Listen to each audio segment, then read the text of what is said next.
Ну а в Алекминске пошли другим путем. Там курильщикам предложили поменять сигареты на конфеты. Местные активисты вышли на самые оживленные места и вместе с конфетами раздавали всем желающим буклеты с информацией, как избавиться от вредной привычки. Елена Фаст с подробностями. Сладкую возможность бросить курить, ну или хотя бы сократить долю выкуриваемых табачных изделий предоставил прохожим отдел молодежи и Центр социально-психологической поддержки семьи и молодежи. Суть этой акции заключается в том, что в эту чудесную коробочку люди должны будут бросать сигарету, вместо которой мы им даем конфетку. И такие вот разработанные психологом буклетики, в котором содержатся советы при отказе от курения. Активная группа с яркими плакатами вышла на самые многолюдные места.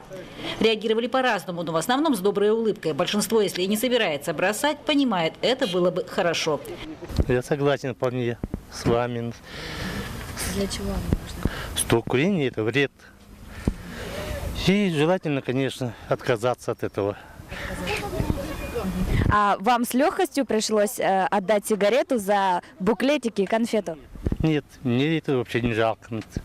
Но проблема в том, что я курить со стажем моим 55 лет сомневаюсь, что у меня получится. Насколько акция полезна в реальности, ответить однозначно сложно, но как минимум это позитивная нотка. А там, глядишь, кто-то и призадумается, а может стоит? Ну, мы не думаем, что она может как-то кардинально изменить позицию человека к курению, но хотя бы на какую-то долю секунды человек хотя бы задумается о том, какой же вред он наносит своему организму.